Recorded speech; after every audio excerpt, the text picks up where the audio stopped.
فمر بنا رسول الله صلى الله عليه وسلم فسمنا باسم هو احسن منه. پیارے رسول صلی اللہ علیہ وسلم کی پیاری زندگی اور آپ ہر شعبہ زندگی کی رہنمائی، تربیت اور ان کے ساتھ آپ کا طرز عمل، اس کا تذکرہ چل رہا تھا. تو جنہیں اللہ نے نعمت مال عطا فرمایا تھا، انہوں نے اللہ کے نبی صلی اللہ علیہ وسلم سے کیا لیا، کیا سیکھا، اور اپنے حق میں مال کو کس طرح اللہ کا فضل، اللہ کی نعمت کے طور پہ استعمال کیا. چند لوگ حضور علیہ الصلوۃ والسلام کی خدمت میں آئے، کہنے لگے یا رسول اللہ، یہ خوشحال لوگ تو مزے میں رہے، یہ مال والے تو مزے میں رہے. کیا کیوں؟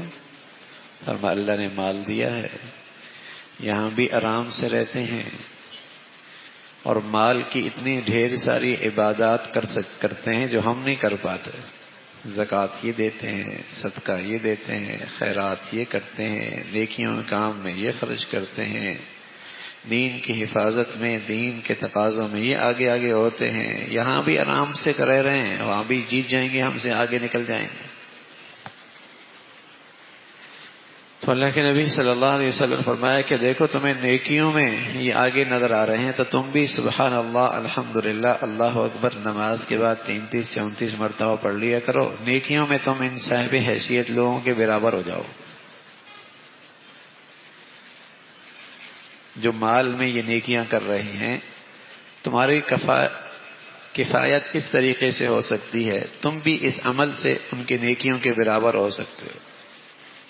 لیکن مال والے تو واقعی مال والے تھے، جنہیں اللہ رب العزت نے بظاہر سکے اور کرنسی بھی دے رکھی تھی، اور سب سے بڑی دولت عقل بھی دے رکھی تھی، سمجھ بوجھ بھی دے رکھی تھی، بصیرت بھی دے رکھی تھی. تو یہ عمل انہوں نے بھی شروع کر دیا جو اللہ نے ان غریبوں کو بتایا تھا. اب یہ غریب پھر حاضر ہو گیا، یا رسول اللہ یہ تو پھر ہم سے آگے نکل گئے، آپ نے ہمیں بتایا اور وہ انہوں نے بھی شروع کر دیا. تو اس موقع پہ اللہ کے نبی صلی اللہ علیہ وسلم نے فرمایا ذالک فضل اللہ یؤتیہ من یشاء، یہ مال بھی اللہ کا فضل ہے، جسے چاہے اللہ عطا فرمائے.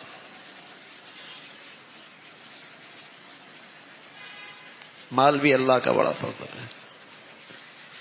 تو پیارے نبی کی زندگی سے، رہنمائی سے اور آپ کی سیرت سے صاحب حیثیت آدمی اپنے مال کو اللہ کا فضل بنا سکتا ہے. دنیا آخرت میں اس نعمت سے فائدہ اٹھا سکتا ہے، ورنہ تو مصیبت ہے، ورنہ تو وبال ہے، ورنہ تو بوجھ ہے، ورنہ تو ہلاکت ہے. ورنہ تو اللہ کے نبی فرمانے لگے میری امت کا سب سے بڑا فتنہ ہے ہی مال. جہاں بھی ٹوٹ پھوٹ دیکھو گے، حسد، نفرت، لڑائی جھگڑے دیکھو گے، یا زر ہوگا یا زن ہوگا یا زمین ہوگی. زن، زر، زمین. زن عورت، زمین، زر دولت. ہر جھگڑے کے پیچھے آپ کو یہ چیزیں نظر آئیں گی. فتنہ ہے بڑا. لیکن پیارے نبی کی زندگی سامنے رکھ لی جائے، بہت بڑا اللہ کا فضل ہے، بہت بڑی اللہ کی نعمت ہے. جو آدمی صرف جسمانی عبادات سے جہاں نہیں پہنچ سکتا، وہاں اس مال کے ذریعے اس مرتبے کو پہنچ سکتا ہے جو بغیر مال کے نہیں پہنچ سکتا. تو اس طرح اللہ کے نبی صلی اللہ علیہ وسلم ان کی حوصلہ افزائی فرماتے، رہنمائی فرماتے. تو حضرت قیس فرمانے لگے کہ ہمارے زمانے میں مال کمانے والے، لین دین کاروبار کرنے والے کو کہتے تھے سماسرہ. سماسرہ.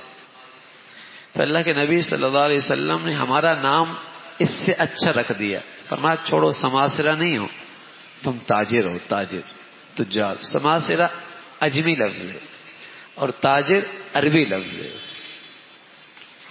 تو اللہ کے نبی صلی اللہ علیہ وسلم نے فرمایا یا معاشر التجار، اے تاجروں کی جماعت، دیکھو تم خرید و فروخت میں غلط بات بھی بول دیتے ہو، جھوٹی قسم بھی کھا جاتے ہو، اور بلا ضرورت اپنے مال کی تعریف بھی کر بیٹھتے ہو، لغویات بھی گزار دیتے ہو، تو ایسا کیا کرو اپنے اس کاروبار کے ساتھ صدقہ جوڑ لیا کرو، تاکہ جتنی بھی ظلمت آئی تمہارے مال سے وہ ظلمت ختم ہوتی رہے۔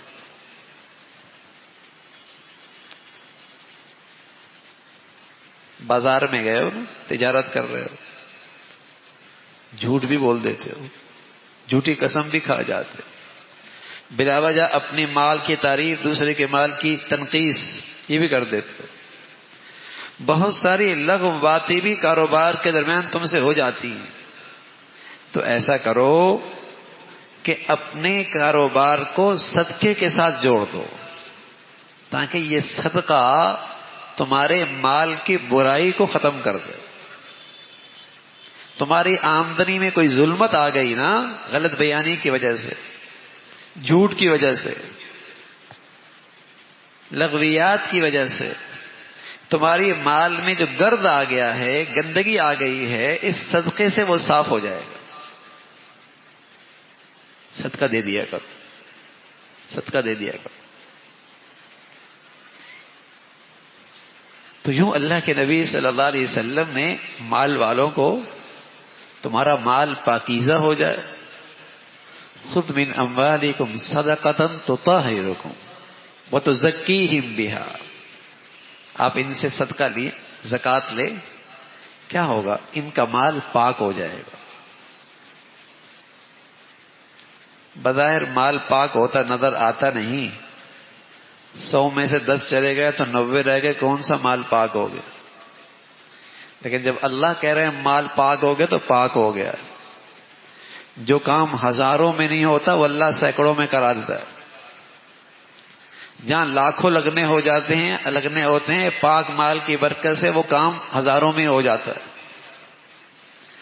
جہاں مال نہیں لگنا چاہیے تھا وہاں اس کا پاکیزہ مال نہیں ضائع ہوتا۔ صاف ستھرا مال جو ہے، پاک مال جو ہے، فرمایا مالوں کو پاک کر لو تاکہ اس میں پاکیزگی رہے، برکت رہے، قیمتی رہے۔ تو یوں اللہ کے نبی صلی اللہ علیہ وسلم ترغیب دیتے، اور ساتھ جب بازاروں میں جاتے آپ علیہ الصلوۃ والسلام اور ان صاحب حیثیت اور تاجروں سے ملاقات فرماتے تو انہیں برائی سے روکتے۔ ایک دن آپ علیہ الصلوۃ والسلام بازار تشریف لے گئے، لوگ لین دین کر رہے تھے، تو آپ نے انہیں بلایا، فناداہم، انہیں بلایا اور کہا یا معاشر تجار، اے تاجروں کے گروہ۔ صحابی کہنے لگے، سب کی نظریں کھڑی ہو گئیں، اللہ کے نبی آپ کی آواز کانوں میں پڑی ہے، سب کی نظریں اٹھ گئی،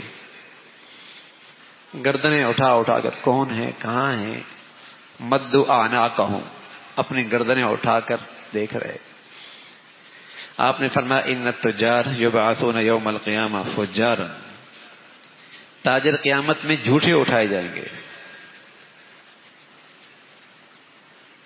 تنبیہ فرمائی، پھر فرمایا الا من اتقى الله وبر وصدق، ہاں ایسا تاجر ہے جو اپنی تجارت میں اور اپنے معاملات میں اللہ سے ڈرتا ہے اور نیکی سے کام لیتا ہے اور سچائی سے کام لیتا ہے، اسے اللہ کل پیغمبروں کے ساتھ اٹھائے گا۔ ورنہ عام طور پہ کاروبار میں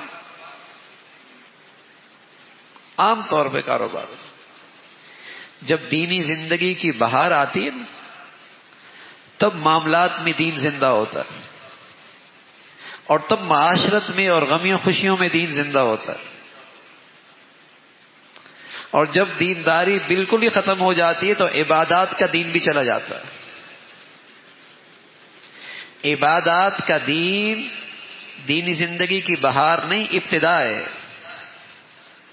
دینی زندگی کی بہار یہ ہے کہ جب دین معاملات میں اور معاشرت میں زندہ ہو جائے،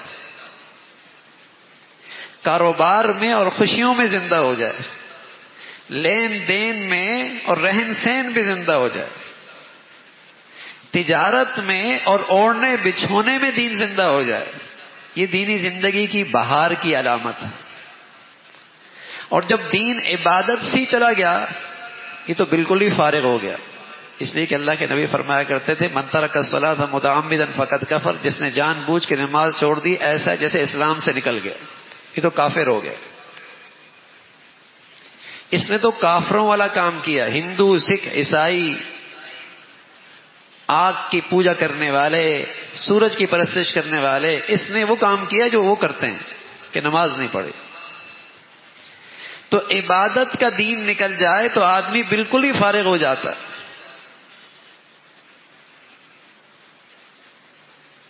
لیکن دینی زندگی کی بہار، جیسے آپ کہتے ہیں نا یہ دیندار ہے، یہ دیندار ہے، یہ شریف آدمی ہے. شرافت، دینداری کیا ہے؟ جب اس کی معاشرت میں اور جب اس کے کاروبار میں دین زندہ ہو جائے، یہ ہے دیندار، یہ ہے دیندار، یہ دیندار ہے. اور عبادات میں دین زندہ ہے، یہ بالکل ابتدائی درجہ ہے، اور ایک لحاظ سے آخری بھی ہے. یہ بھی نکل گیا تو فارغ ہو گیا. اس امت میں مسلمانوں کی دینداری سے جو دین پھیلا ہے نا، وہ اس کی تجارت سے پھیلا ہے، وہ اس کے حسن سلوک سے پھیلا ہے، وہ اس کی معاشرت سے پھیلا ہے. چائنا میں کوئی دین کے دائی نہیں گئے، تاجر گئے. ان کی تجارت نے وہاں دین زندہ کیا. کئی ملک ایسے ہیں جہاں مسلمانوں نے صرف تجارت کی اور لوگوں نے اسلام قبول کیا، معاملات ایسے کیے. یہ پیغام دے دیا کہ مسلمان جھوٹ نہیں بولتا بھائی، خیانت نہیں کرتا. اس لیے کہ مسلمان کا مطلب یہی ہوتا ہے کہ دیکھو تم میرے سے معاملہ کر رہے ہو تو مطلب کیا ہوا کہ تم میری طرف سے محفوظ ہو، تمہیں میری ذات سے دھوکہ نہیں ہو سکتا، تکلیف نہیں ہو سکتی، خیانت نہیں ہو سکتی، مطمئن رہو میں مسلمان ہوں. پہلے مسلمان ملازم کی بڑی اہمیت ہوتی تھی کہ رکھ لو مسلمان ملازم، یہ سب کچھ کر سکتا ہے، دھوکہ نہیں دے سکتا، جھوٹ نہیں بول سکتا، خیانت نہیں کر سکتا. مسلمان جو ہے، جب دینی زندگی میں بہار ہوتی تھی، بہار، تو اللہ کے نبی صلی اللہ علیہ وسلم، ظاہر ہے آپ تو جس دور سے گزر رہے ہیں سبحان اللہ. ایک مرتبہ آپ بازار تشریف لے گئے تو وہاں گندم کا ڈھیر پڑا تھا. آپ نے یوں ہاتھ لگایا تو اندر سے گندم گیلی تھی. آپ نے فرمایا یہ کیا؟ کہا بارش ہوئی تھی اس لیے اندر یہ گیلی ہو گئی، اوپر سوکھی ہے. فرمایا اس گیلی کو اوپر کیوں نہیں کیا؟ اور پھر فرمایا من غش فلیس منی، جس نے دھوکہ دیا نا اس کا میری امت سے کوئی تعلق نہیں ہے. سبحان اللہ. جس نے دھوکہ دیا نا اس کا میری امت سے کوئی، یہ خیانت نہیں، یہ میری امت کا انداز نہیں، یہ فراڈ نہیں، یہ میری امت کا کام نہیں ہے. ہم تو اگر کوئی خراب چیز بیچ دے تو بڑا ہوشیاری سمجھتے ہیں، بڑا ہوشیار نکلا میاں، عیبدار بھی بیچ دی، پرانی بھی بیچ دی، ناقص بھی بیچ دی، اور اسی قیمت میں بیچی جس قیمت میں صحیح چیز بکتی ہے، اور پھر خوش بھی ہوتا ہے، کہتا ہے بڑا ہوشیار ہے، بڑا ہوشیار ہے، بڑا عقل مند ہے. سچ یہ کہ بڑا احمق ہے، بڑا ہی احمق ہے. اپنی باقی کمائی بھی خطرے میں ڈال دی، اپنی حلال آمدنی مصیبت میں ڈال دی. یہ عقل مندی نہیں ہے. عقل مندی مسلمان کی ہے، دیانت، سچائی، امانت، دیانت، سچائی، یہ مسلمان کی کمال ہے. اور اس میں برکت ہے، اس میں پاکیزگی ہے. تو رسول کریم صلی اللہ علیہ وسلم نے فرمایا دیکھو تاجر خطرے میں رہتا ہے، ہاں اللہ سے ڈرے، اللہ سے ڈرے. امام ابو حنیفہ رحمۃ اللہ علیہ کے ملازم تھا، آپ نے اسے بتا دیا اس کپڑے میں عیب ہے، بتا کے بیچنا، وہ بیچ کے آ گیا، بغیر بتائے بیچ کے آ گیا۔ اس دن کی آج کے لحاظ سے لاکھوں کی آمدنی تھی، اب وہ پتہ نہ چلا بیچا کس کو ہے، ملے نہیں۔ کوئی ہوتا نا بڑا کام کر کے آیا ہے، بیچ کے آ گیا، اسی قیمت پہ بیچ کے آ گیا۔ آپ نے اس دن کی ساری آمدنی صدقہ کر دی، ساری آمدنی۔ کیسے گھر میں لے کے جا سکتا ہوں میاں آگ کے انگارے، کیسے لے کے جا سکتا ہوں؟ یہ نحوست کیسے لے کے جا سکتا ہوں؟ اس نحوست سے تو باقی چیزیں بھی خراب ہو جائیں گی۔ تو اس طرح اللہ کے نبی صلی اللہ علیہ وسلم جنہیں اللہ نے مال دیا تھا، ان کے مال کو ان کے حق میں فضل بناتے تھے، نعمت قرار دیتے تھے، اور ان کے حق میں وہ مال تعمیر کا باعث بنے، خیر کا باعث بنے، راحت و آرام کا باعث بنے، دنیا آخرت میں عزت اور نجات کا ذریعہ بنے۔ اب یوں رہنمائی فرمایا کرو، صدقہ روزانہ دے دیا کرو، اپنی تجارت سے صدقہ بھی نکالا کرو۔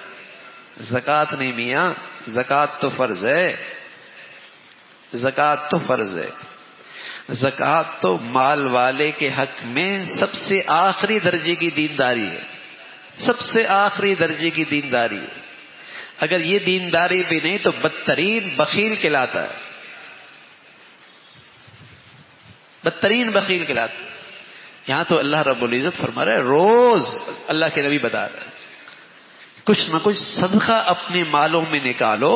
اونچ نیچ کاروبار میں ہوتی ہے، اور آدمی بس اوقات ایسی باتیں اپنے مال کے بارے میں کہہ دیتا ہے، تو ایک حصہ روزانہ نہیں، ماہانہ کے لحاظ سے، ہفتے کے لحاظ سے، 15 کے لحاظ سے، تاکہ مال پاک ہوتا رہے، صاف ستھرا۔ اور جتنا صاف ستھرا ہوگا اتنا اس مال میں آپ کے لیے نفع زیادہ ہوگا، ورنہ صرف چوکیداری رہ جائے گی، نفع ختم ہو جائے گا۔ جتنا اس مال کے اندر پاکیزگی آئے گی اس میں آپ کے لیے نفع زیادہ ہوگا، ایمان کے لحاظ سے بھی، دنیا کے لحاظ سے بھی، روحانی لحاظ سے بھی، جسمانی لحاظ سے بھی، آج کے لحاظ سے بھی، آخرت کے لحاظ سے بھی نفع زیادہ ہوگا۔ اور جتنا اس کے اندر سے پاکیزگی جاتی رہے گی نفع کم ہوتا چلا جائے گا، چوکیداری اور خواری بڑھتی چلی جائے گی۔ تو اللہ کے نبی صلی اللہ علیہ وسلم فرمانے لگے، دیکھو ایک شخص نے کے پاس بکریاں بھی تھیں، اونٹنیاں بھی تھیں، گائیں بھی تھیں، اور وہ ان کا دودھ روک کے رکھتا تھا اور پھر بیچ دیتا تھا۔ آپ نے فرمایا یہ دھوکہ ہے، خریدار کو یہ حق حاصل ہے، چاہے یہ اپنی خریدی ہوئی گائیں بکریاں واپس کر دے چاہے رکھ لے۔ یہ کیا کرتے ہو؟ چند دن تک تم دودھ نکالتے نہیں اور یہ دھوکہ دیتے ہو کہ اس کا دودھ زیادہ ہے۔ جیسے ہم نا تول کے لحاظ سے جب بکرا بیچتے ہیں تو اس کو اتنا پانی پلا دیتے ہیں کہ اس کا وزن ویسے ہی بڑھ جاتا ہے، ایسی چیز کھلا دیتے ہیں کہ وہ اس کا ویسے ہی پیٹ پھول جاتا ہے۔ ہمت ہے ویسے مسلمانوں کے بھی، آج چند ٹکوں کے لیے ایسی حرکتیں کرتے ہیں، چند ٹکوں کے لیے کہ اپنی ہزاروں کی نہیں لاکھوں کی آمدنی برباد کر دیتے۔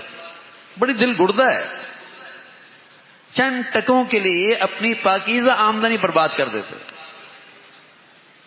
یقین نہیں رہا نا کہ گناہ کا بھی ریئیکشن ہوتا ہے، حرام کا بھی ریئیکشن ہوتا ہے، جھوٹ کا بھی ریئیکشن ہوتا ہے، خیانت کا بھی ریئیکشن ہوتا ہے۔ اور یہ خیانت ایک ایسی عذاب ہے معاشرے کے اندر کہ کسی کو کسی پر اعتماد نہیں رہتا، کسی کو کسی پر اعتماد نہیں رہتا۔ ہر آدمی بیچارہ پریشان ہوتا ہے کہیں دھوکہ نہ کھا جاؤں، کہیں دھوکہ نہ کھا جاؤں۔ یہ مسلمانوں میں نہیں ہوتا تھا، یہ مسلمانوں میں نہیں ہوتا تھا، اس لیے کہ مسلمانوں کے پیغمبر نے مسلمانوں کے بارے میں فرمایا مسلمان سب کچھ کر سکتا ہے، مال سے محبت بھی کر سکتا ہے، بخیل بھی ہو سکتا ہے، کچھ بزدل بھی ہو سکتا ہے، مسلمان جھوٹا نہیں ہوتا۔ فطرتی کمزوری کی وجہ سے مال سے محبت بھی رکھتا ہے، فطرتی کمزوری کی وجہ سے بزدل بھی ہو سکتا ہے، لیکن مسلمان جھوٹا نہیں ہوتا، مسلمان جھوٹا نہیں ہوتا۔ سچا ہوتا ہے۔ تو اللہ کے نبی صلی اللہ علیہ وسلم فرمانے لگے ایسا نہ کرو بھائی، تھنوں کو یوں نہ رکھو، تھنوں کو اس انداز سے مصنوعی طریقے سے اس کے دودھ کی زیادتی اس انداز سے معاملہ نہ کرو، یہ زیادتی ہے اور اس سے خریدار کو دھوکہ ہوگا۔ تو اللہ کے نبی صلی اللہ علیہ وسلم نے ان کی رہنمائی فرمائی اور ساتھ فرمایا کہ جو لوگ صدقہ دیتے ہیں، زکوٰۃ دیتے ہیں، آپ علیہ الصلوۃ والسلام ان کے لیے دعا کیا کرتے ہیں، اللہم صلی علی آل فلان، یوں اللہ آپ ان پہ رحمت فرمائیں، آپ ان پہ رحم فرمائیں، آپ ان کے لیے رحمت کی اور برکتوں کی دعائیں دیا کرتے تھے کہ اے اللہ ان کے مال میں اور ان کی زندگی میں اور برکت نصیب فرما۔ البتہ جنہیں اللہ رب العزت مال دیتا اور پھر اس میں مال میں سے اس کا حق نہ نکالتے تو اس پر اللہ کے نبی صلی اللہ علیہ وسلم سخت ناراض ہو جاتے کہ اتنی بڑی اللہ نے نعمت دے رکھی ہے اور اس کا اتنا بھی حق ادا نہیں کر رہا، اس پہ اللہ کے نبی صلی اللہ علیہ وسلم کانا یغضب، غصے ہو جاتے تھے۔ ویسے کبھی اپنی ذات میں غصے نہیں ہوئے، لیکن جہاں اللہ کے حکموں میں کوتاہی دیکھتے اور کوئی شخص اللہ کے نعمتوں میں احسان فراموشی سے کام لیتا تو وہاں بس اوقات آپ کے چہرے کا رنگ بدل جاتا، آپ غضبناک ہو جاتے تھے، اور یہ غضبناک ہونا اس شخص کے حق میں رحمت بن جاتا، ورنہ اگر وہ غصے کی حالت، اگر وہ شخص اسی کوتاہی میں رہتا تو اللہ کے غضب کا مستحق ہوتا، اسی گناہ میں رہتا تو اللہ کے غضب کا شکار ہو جاتا، تو آپ کا غصہ بس اوقات اس کے حق میں رحمت بن جاتا اور اس سے تنبہ ہو جاتا اور اسے ہوش آ جاتا۔ تو رسول کریم صلی اللہ علیہ وسلم ایسے صاحب حیثیت پر آپ تنبیہ فرمایا کرتے تھے۔ حضرت عائشہ فرمانے لگی ایک دن رسول کریم صلی اللہ علیہ وسلم نے دعا کی اور فرمایا اللہم انی اعوذ بک من الکسل والغرم والمأثم والمغرم ومن فتنة القبر وعذاب القبر ومن فتنة النار وعذاب النار ومن شر فتنة الغنا۔ آپ فرمایا کرتے تھے اے اللہ مجھے پناہ نصیب فرما دولت مندی کی فتنے سے، دولت مندی کی فتنہ سے، اور پناہ نصیب فرما فقر کے فتنے سے۔ فقر بھی بہت بری چیز ہے جس میں اللہ ناراض ہو جائے، اور وہ دولت مندی بھی بہت بری چیز ہے جس میں اللہ ناراض ہو جائے۔ تو اللہ کے نبی صلی اللہ علیہ وسلم اہل فقر سے جس میں اللہ ناراض ہو جائے وہ فقر سے بھی پناہ مانگی، اور ایسی دولت مندی سے بھی پناہ مانگی جس میں اللہ کے حکم ٹوٹنے لگ جائیں اور بندہ اللہ سے اور دور ہونے لگ جائے۔ اللہ رب العزت نعمت مال بھی عطا فرما دے اور شکر گزاری اور احسان شناسی کی زندگی بھی نصیب فرما دے۔